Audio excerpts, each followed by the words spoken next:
Yan mga boss, may nag-comment sa atin sa YouTube channel natin. Ito ang sabi ni Sir. Yan, syempre, sasagutin natin yan. Let's go! Yan mga boss, may nagtatanong sa akin dito sa may YouTube channel ko. Walang pangalan pero nakasubaybay din sa akin sa mga video sa YouTube.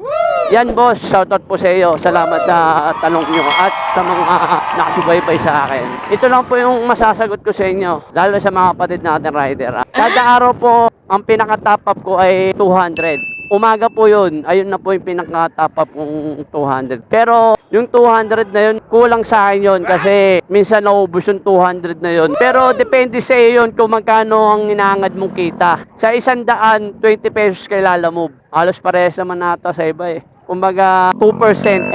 Kasi itong 200 ko itong top up, naubos din to. Kaya laging may pondo ang Gcash ko. Kung sakaling naubos yung pan-top up ko na 200. Ngayon, ang diskarte ko rito mga boss, papalawanan ko sa inyo Yung 100 pesos na yun, uutangin ko sa personal na pera ko yun. Kumbaga, yung 100, ipapasok ko to sa Lalamove. Tag dito. Ang hirap kasi palawanag Basta naubos yung 100 pesos na yun na top up ko. Kumbaga sa 100 pesos na top up mga boss, kikita ka ng 500. Tama, 500. Kasi sa 100, 20 pesos kay Lalamove. Pag naka 500 ka, 100. Yun, sakto yun. Yung 100 pesos na top up mo, magiging 500. Ngayon, pag naubos yung top up mo 100, di ba may 500 na ako. Ngayon, yung 100 na yung kukunin ko yun, isi-save ko yun. Ibabalik ko doon sa personal na pera ko. Nagets nyo? Ganun ang lagi kong ginagawa. Kaya, yung 200 kong top up na yun, pondo ko yun. Tapos, pag uutang ako sa Gcash ko, personal na pera ko, ibabalik ko yun pag naubos ko yung 100 pesos sa top up ko. Yung 100, makalimang booking ka na puro 100, hindi 500 yun. Kaya, pag nakuha ko yung 500 na yun, yung 100 na yun, ibabalik ko doon sa pondo ko para hindi mo masakit. Nagets nyo? Ngayon, pag naubos ulit yung 100, di ba, naka 300 na ako sa isang araw.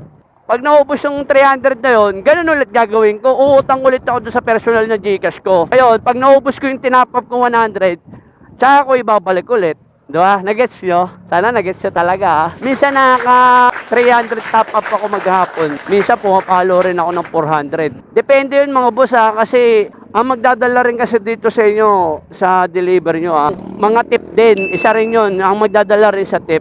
Minsan yung 500 na yun, sumusobra yun dahil kasi sa tip. Minsan pumapalo ng 700, depende nga yun sa kliyente nyo. Sana nag-gets mo boss, shoutout po sa inyo. Depende po sa inyo yun. Kasi sa totoo lang, hindi ako kumukuha ng wallet. Lalo na kung mababa, hindi pa ako kumukuha ng wallet kay Lalamove. Kukuha lang ako ng wallet pag malaki ang offer.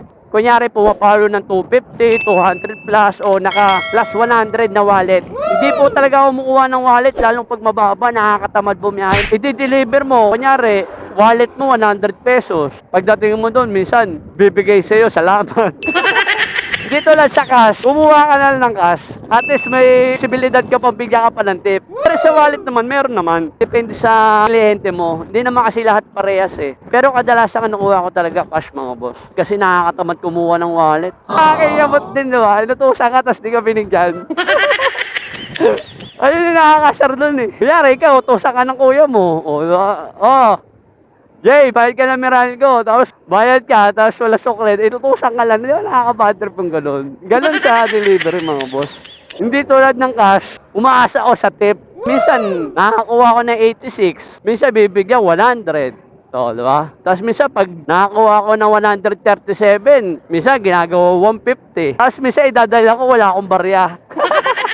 Pero may barya ako, di ba? Ano yun mga boss? Pero pag tatap up talaga ako mga boss, pag umaga pa lang 200 lang, malinis na yun. Tapos yung gas ko 150. Kasi itong motor ko, tipid naman to. Walang problema rito. Kasi pag uuwi ako ng bahay, maghapon, alas 8 hanggang alas 4, pag uuwi ako, may natitira pang bar dito na 2 bar, minsan 3 bar. Maaga ako umuwi mga boss, di na ako nagpapagabi rito sa biyahe ko.